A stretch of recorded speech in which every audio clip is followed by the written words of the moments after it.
Sabi nga nila, ang bawat kinsenas at katapusan may dumarating at may nawawala. Sweldo nga lang daw pero para sa akin, may ibang halaga. Kasi sa bawat araw ng paghihintay, hindi lang pera ang dumadaloy, kundi tibok ng pusong matagal nang nagtatago.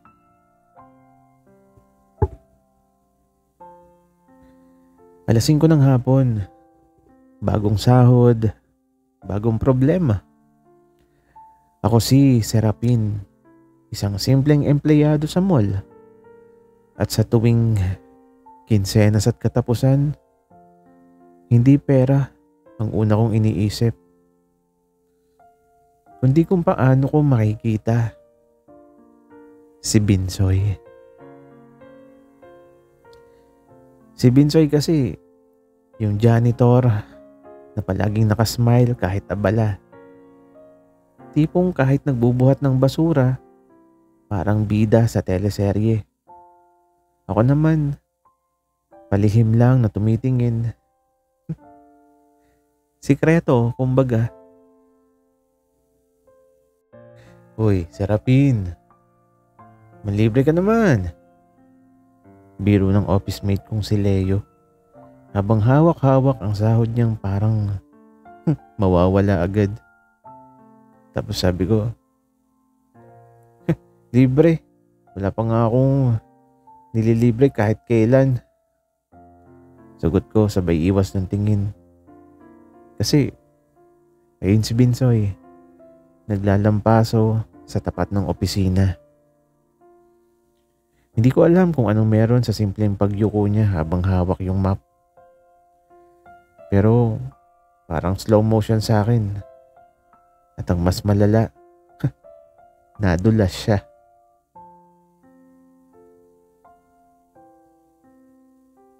Ay put!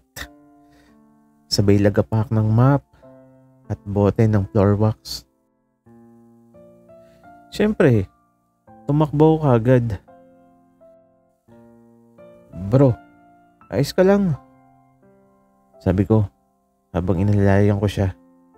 At ayun, unang beses ko siyang mahawakan. At sana hindi na matapos.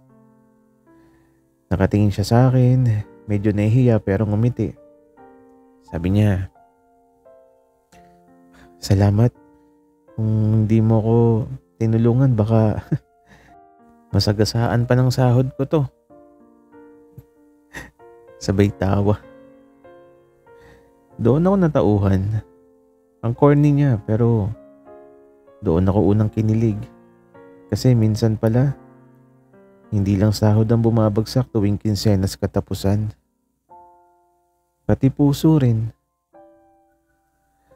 Sa unang kabanata ng aming lihim, nadiskubre kong hindi lahat ng nadudulas ay natatapos sa hiya. Minsan nagsisimula ito sa isang kwento. At ngayong hawak ko yung pagkakataon, baka sa susunod, hindi na siya basta madudulas. Baka ako na ang kusang mahulog. Sabi nila, ang sahod daw ay parang ulan. Dumadaloy bigla pero mabilis ding nawawala. Pero sa puso ko, may isang bagay na kahit hindi sinasahuran, ulit-ulit na dumarating. Ang kilig na dala ng kanyang mga ngiti. Kinabukasan, nagkita ulit kami sa kantina. Ako, naka-line up para sa paborito kong pansit canton. Si Binsoy nasa harap ko. Hawak ang tray na may isang pirasong pandesal at kape. Yan lang ang kakainin mo? Tanong ko. Ngumisi siya. Tapos sabi niya, sweldo na pero may mga bayarin. Libre mo na lang ako, Serapin. Babayaran kita sa katapusan. Natigilan ako. Libre agad? First time lang naming magkausap ng ganito. Pero dahil, parang automatic na pumayag ako. Sabi ko, sige na nga, pero utang to Magbayad ka sa susunod. At doon nagsimula ang mini tradition namin. Tuwing kinsenas at katapusan, ako yun nandilibre. Minsan pansit, minsan burger, minsan ice cream. At bawat kain may kasamang kwentuhan, tawanan, at palihim na sulyap. Uy, Serapin. Sabi niya, minsan kumakain kami ng halo-halo. Alam mo, ikaw lang yung nagparamdam sa akin na hindi ako invisible dito. Salamat Wika pa niya. Bigla akong natahimik. Kasi, paano ko sasabihin sa kanya na hindi lang siya visible sa akin. Siya pa mismo yung dahilan kung bakit masaya ako sa trabaho. Nang maglakad kami pa uwi, bigla niyang sinabi, next time ako naman yung malilibre. Promise, pag nakaipon ako, kahit tabsilog pa yan, sagot ko. Wika niya.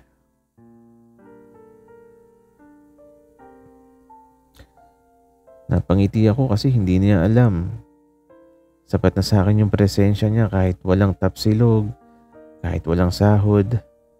Basta, kasama ko siya. Minsan, hindi lang pera ang puhunan sa bawat kinsenas at katapusan. May mga bagay na hindi nasusukat ng sweldo, tulad ng halakhak, ngiti, at mga titig na unti-unting nagiging bahagi ng araw-araw. At habang lumilipas ang mga araw, baka hindi na utang ang dahilan kung bakit kami magkasama. Baka pag-ibig na.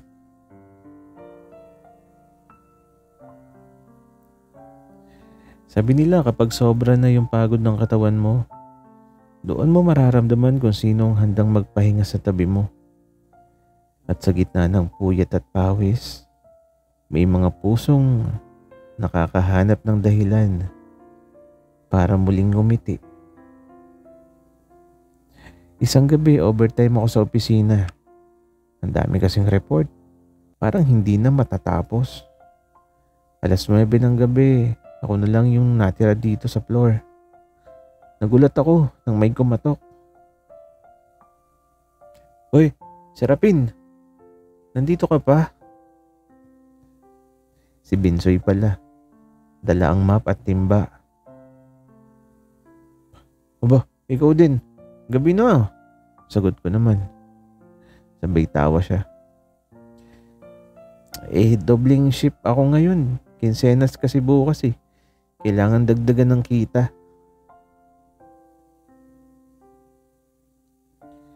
Nakaramdam ako ng awa at paghanga sa kanya. Habang ako reklamo ng reklamo sa trabaho, siya, kahit janitor ang work, todo kayod para sa pamilya. Nagkape kami sa pantry. Doon ko nalaman ng kwento niya. Panganay, tumutulong sa nanay, sa pagpapaaral ng kapatid. Tapos sabi niya sa akin, ikaw, bakit overtime pa? Tanong niya. Sagot ko naman, para lang masabing responsable ako. Wika ako. Bigla siyang tumawa. Sabay hawak sa braso ko. Tapos sabi niya, alam mo, kahit wala ka pang sinasabi, mukha ka ng responsable.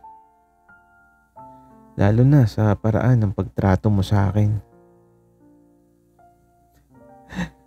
Tinamaan na naman ako, yung tipong isang hawak lang sa braso ko. Para na akong nakukuryente. Habang naglalakad kami palabas, siya ang nagdala ng bag ko. Binsoy, ako na. Binsoy, ako na. Wika ako. Ayaw mo. Doble shift ako ngayon. Gusto ko rin ng dobleng dahilan para maging masaya. At doon ko na-realize, baka hindi lang pala ako ang natutunaw sa bawat kinsenas at katapusan. Sa bawat dagdag na oras ng trabaho, may dagdag rin ng pagkakataong makilala ang isa't isa. At habang humahaba ang gabi, mas nagiging malinaw sa akin. Hindi lahat ng overtime ay pagod. Minsan, ito ang oras kung kailan nagiging overtime ang tibok ng puso.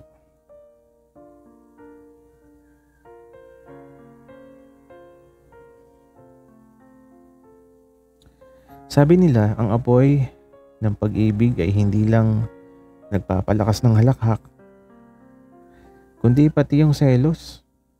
Sapagkat sa bawat kurot ng pagsiselos, doon mo matutuklasang may halaga pala sa iyo ang isang tao. Isang tanghali, sabay kaming kumain ni Binsoy sa kantina. Sa wakas, siya naman yung nagyayang sumama.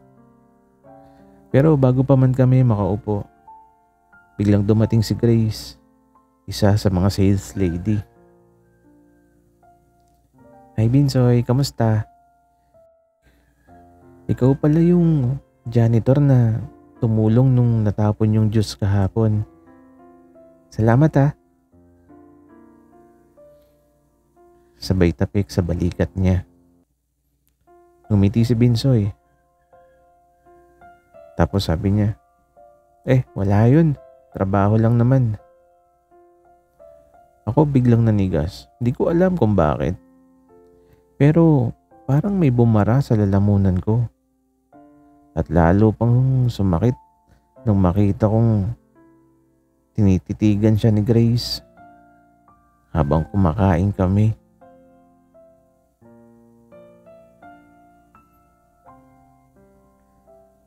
Uy, Sarapin. Okay ka lang? Tahimik ka ata. Tanong ni Binsoy. Oo. Gutom lang. Sabay subo ng may sabaw. Ang problema mainit kaya yun. Napaso ako at muntik nang mabilaukan. Uy, dahan-dahan kasi. Kung gutom ka, sabihin mo. Huwag kang magpakamartir. Sabay abot ng tubig. Ngumiti siya pero ako hindi nakangiti ng buo. Kasi habang siya i-relax lang, ako naman nagtataka kung bakit bigla akong nagseselos. Pagkatapos ng lunch, naglakad kami pabalik. Uy, Serapin, bakit parang ang asim ng mukha mo? Hindi bagay sa'yo. Wika niya. Ha? Wala to. Siguro busog lang. Wika ako naman. Busog o selos? Bigla niyang sabi, sabay kindat. Parang gusto kong malaglag sa kinatatayuan ko. Napangiti siya ng medyo maloko. Habang ako, hindi makatanggi. At doon nagsimula yung kauna-unahan kong selos na may kasamang sabaw. Minsan ang sabaw ay hindi lang mainit sa labi, kundi pati sa puso. At sa bawat selos na biglang sumulpot, unti-unti mong naiintindihan na may mga bagay kang ayaw ipahiram. Kahit kailan, kahit kanino. Sabi nila, sa labas ng trabaho, mas makikilala mo ang tunay na kulay ng isang tao. At minsan sa mga simpleng gala, may mga lihim na susulyap na higit pa sa kahit anong sweldo. Sabado, day off. Nakahiga na ako. Handa nang maging patatas sa bahay ng biglang mag-text si Binsoy. Bro, tambay tayo. Sa mall lang, libre kita ng taho. Hindi ko alam kung bakit pero parang nawindang ako. First time niya akong yayain sa labas eh. At oo, taho lang ang libre niya pero parang buffet na sa akin. Sa mall ang daming tao.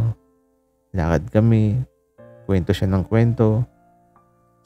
Alam mo, Serapin, minsan naiisip ko, kung wala kang sahod, lalabas ka pa rin kaya? Tanong niya. Sagot ko naman, syempre kahit wala akong sahod may dahilan pa rin para lumabas ako. Ano naman yun? Tanong niya sabay ngisi. Sabi ko naman, ikaw. Siyempre, hindi ko masabi. Kaya ang lumabas sa bibig ko, di sa sale sa department store. Tawa siya ng tawa. Ako naman, tawa sa labas pero slow motion sa loob. Habang naglalakad, dumaan kami sa arcade. Siyempre, nagyaya siya na maglaro ng basketball shootout.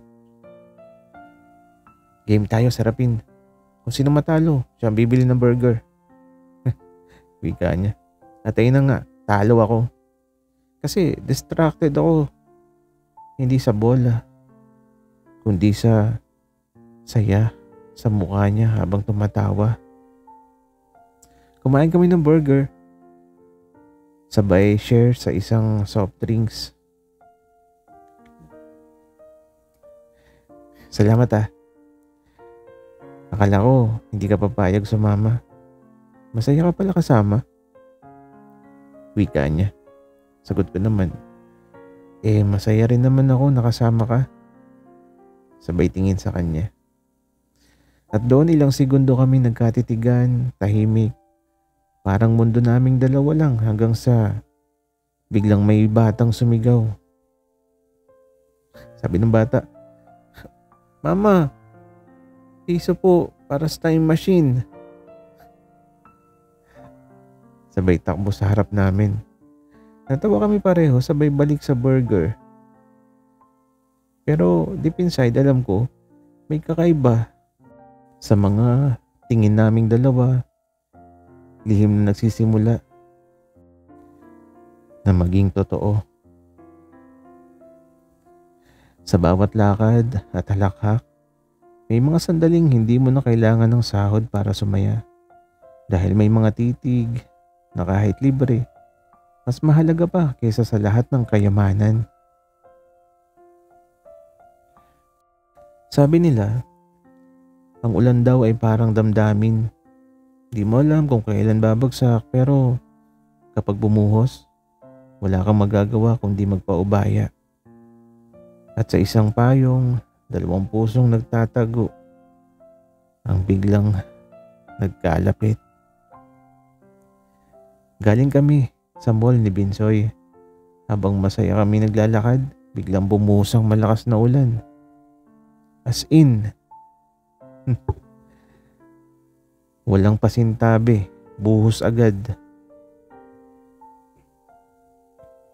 Lagot, wala akong payong. Sigaw niya. Ako rin. Ay, teka, meron pala akong maliit. Sabay hugot ko sa bag. At ayun, pareho kaming sumilong sa isang payong na pang solo lang. Literal na dikit balikat.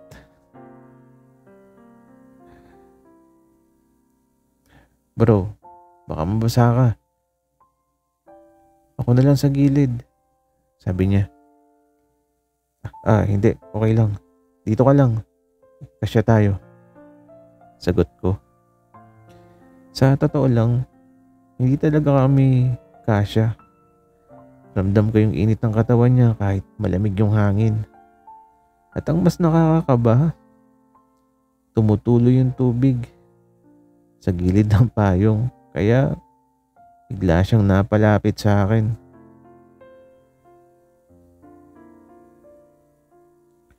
Uy, bro, may tubig sa batok mo. Sabay abot niya ng panyo at pinunasan ako. Natigilan ako kasi habang pinupunasan niya ako, halos magdikit na yung mukha namin. Teka, ang tahimik mo. Tanong niya. Wala. Nag-iisip lang. Wika ko naman. Nang ano? Tanong ulit niya. Nang kung paano kasya ang dalawang tao sa isang maliit na payong. Sagot ko. Sabay pilit ng tawa. Ngumiti siya. Tapos sabi niya, kasya naman ah. Basta, marunong kayong maglapit. At doon, ilang segundo kaming hindi nagsalita. Ang tanging tunog lang ay ang pagbagsak ng ulan.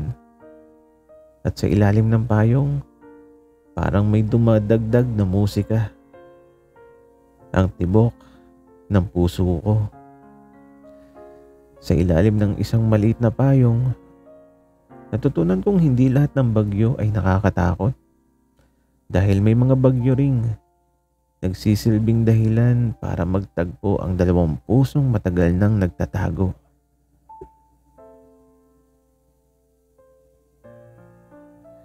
Sabi nila, sa bawat biro ay may halong katotohanan.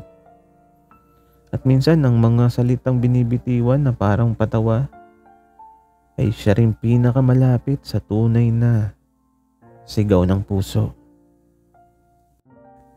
Mabilis lumipas ang araw matapos yung eksena sa payong.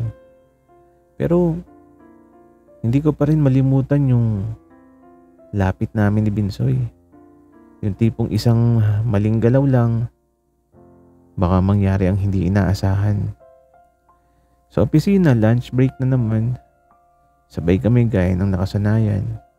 Habang kumakain, bigla siyang nagsalita. Alam mo, Serapin, minsan naiisip ko, buti na lang mabait ka. Kung hindi, baka hindi kita nagustuhan. Tapos ito, napahinto ako. Ha? Ano raw? Wika ako. Tapos ito, ngumiti siya at sabi niya, sabi ko, buti na lang at mabait ka. Kasi kung suplado ka, baka hindi kita naging kaibigan. Pero teka, narinig ko ba ng tama? Parang may dagdag na salita sa isip ko. Ikaw, kung suplado ako, ano gagawin mo? Tanong ko. Pilit na kalmado. Aba, edi niligawan na lang kita para bumait ka. Sagot niya sabay tawa. Natawa rin ako, pero sa loob-loob ko parang may fireworks. Joke ba yun? O may laman? Kinagabihan habang nagchat-chat kami, bigla siyang nag-message. Bro, seryoso ha? Kung sakaling iba yung nararamdaman mo para sa akin, okay lang sa akin. Hindi ako magagalit. Natigilan ako. Hindi ko alam kung biro ba yun o paalala, pero isa lang ang sigurado. Unti-unti nang nawawala ang linya sa pagitan ng biro at totoo. Sa bawat halakhak, may mga salitang hindi na kayang tabunan ng tawa. At sa pagitan ng mga biro at katotohanan, unti-unti kong nakikita na baka ang sikreto kong tinatago Matagal na rin niyang hinihintay.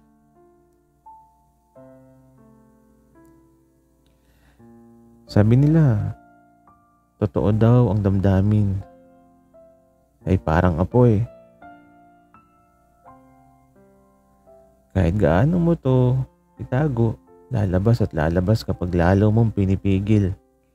At minsan nagsisimula to sa simpleng asaran pero nagtatapos sa isang malinaw na katotohanan. Tanghali na. Sabay kaming kumain ni Binsoy sa labas. Sa karinderya lang. Tapsilog combo. Habang kumakain, bigla siyang nagsalita. Serapin, may napansin ako sa'yo. Wika niya. Ano naman yun? Sagot ko na kinakabahan. Kasi sa tuwing may iba akong kausap na babae dito, parang ang asim ng mukha mo. Sabay tawa. Ha? Hindi ah. Depensa ko. Oo kaya, parang seloso. Bagay sa'yo cute. Wika naman niya. Para akong binuhusan ng sabaw ng sinigang. Sabi ko pa, selos agad? Hindi lang ako ganun ka-showy, siguro. Tapos sabi niya, di kung hindi ka seloso, bakit lagi kang nakatingin kapag may lumalapit sa akin? Hindi ako agad nakasagot, natahimik ako tapos ngumisi siya. Sabi pa niya, bro, relax ka lang. Hindi ako nagrereklamo ha, natutuwa nga ako. Natutuwa? Bakit naman? Tanong ko. Kasi ibig sabihin lang nun, mahalaga ako sa'yo. Sagot niya sabay diretso ng tingin sa mga mata ko. Para akong kinoryente. Gusto kong magbiro pero wala nang lumalabas sa bibig ko. Binsoy, sabi ko, halos pabulong. Bakit? Paano kung totoo na nga? Wika ako. Tumigil siya sa pagkain, ngumiti ng dahan-dahan. Di siguro, hindi na biro to. At sa totoo lang, matagal ko nang hinihintay na marinig yan. At doon sa karinderyang amoy bawang at mantika, nagsimula ang pinakaunang malinaw na pag-amin namin. Hindi na asaran, kundi katotohanan. Sa pagitan ng kanin at ulam, may mga salitang mas nakakabusog kaysa pagkain. At sa oras na lumabas ang matagal nang tinatago, kahit sa pinakamurang hapag, ramdam mo yung pinakamahalagang kayamanan, ang pag-ibig na hindi kailangang itago.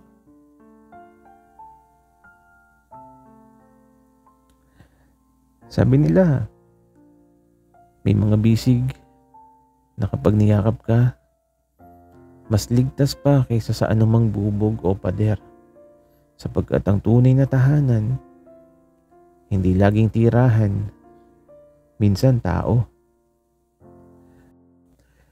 Pagkatapos ng aming aminan sa karinderya, mas naging magaan ang lahat. Hindi na kami pawang biro lang. May halong totoo na ang bawat ngiti at titig. Isang gabi, sumama ako kay Binsoy pauwi sa boarding house niya. Malayo-layo rin yung lakad pero sulit dahil sa dami naming napag-usapan. Pagdating namin, bigla siyang nagsabi,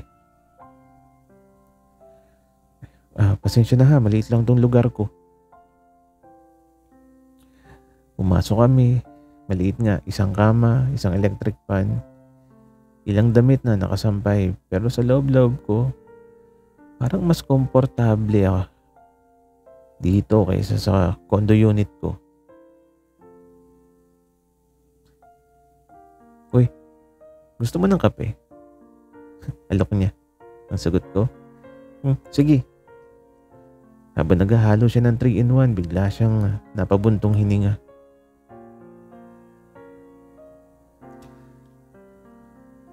Alam mo, Serapin, sanay ako mag-isa dito. Pero ngayong nandito ka, parang iba. Parang ang sarap pala na may kasama. At ito, hindi ko na napigilan, lumapit ako at bigla siyang niyakap mula sa likod. Sabi ko, Binsoy, kung okay lang, baka gusto mong masanay ka na kasi gusto ko nang maging kasama mo. Nanahimik siya ng ilang segundo tapos dahan-dahang inilapag ang kutsara. Hinawakan niya yung kamay kong nakayakap sa kanya. Sabi niya, kung totoo yan, Serapin, ayoko nang hintayin yung susunod na kinsenas at gusto ko ngayon pa lang akin ka na. At doon sa gitna ng maliit na kwarto, nagtagpo ang dalawang pusong matagal nang naglalaro sa biro at hiya. Sa unang pagkakataon, ramdam ko may tahanan na ako.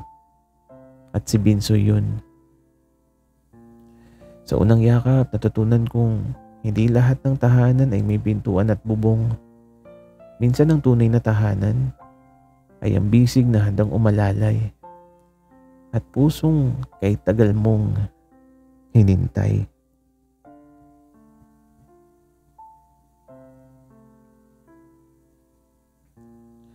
Sabi nila lahat ng bagay may katapusan. Sahod, trabaho, oras. Pero kapag puso na ang pinag-uusapan, may mga bagay na ulit-ulit lang darating gaya ng kinsenas at katapusan. Walang hangganan ng pagbabalik, walang tigil ang pag-agos.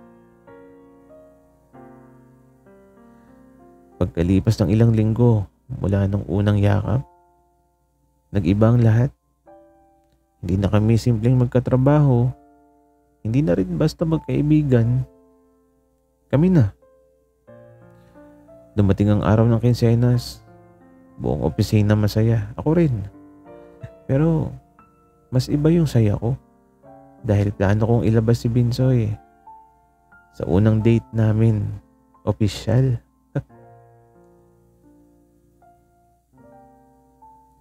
Uy, saan tayo? Tanong niya. Ang sagot ko naman, secret, basta sumama ka. Dinala ko siya sa isang maliit na karinderya na may karaoke sa gilid. Ang una naming kinainan, pero upgraded version, mas maraming ulam.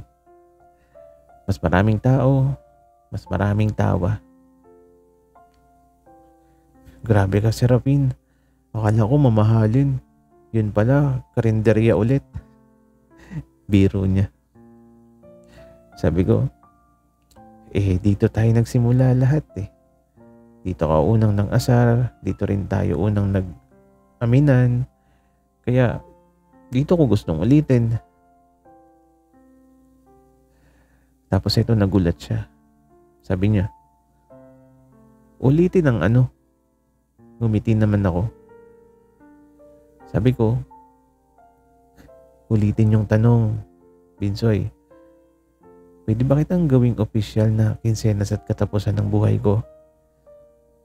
Ikaw yung sahod ng puso ko. Natigilan siya tapos bigla siyang humagalpak ng tawa. Sabi niya, grabe ka, ang corny mo. Pero, at ito lumapit siya, hinawakan yung kamay ko. Oo. At ako naman, ikaw yung sahod na kahit atrasado, hindi ko pagpapalit. Wika ni Binsoy. At doon sa gitna ng halakhak at kantang sintonado sa karaoke, niyakap niya ako. Wala nang pakialam sa paligid. At doon nagwakas ang aking lihim. Sa bawat kinsenas at katapusan, hindi na pera ang inihintay ko, kundi siya, si Binsoy, ang paalala na sa mundong puno ng bayarin at pagod, may sahod na hindi mauubos. Ang pag-ibig na kusang dumarating, walang kaltas, walang bawas, walang katapusan.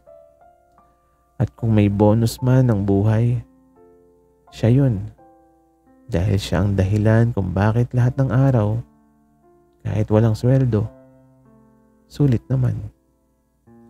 Sana'y nagustuhan nyo ang aming kwento. Maraming salamat po.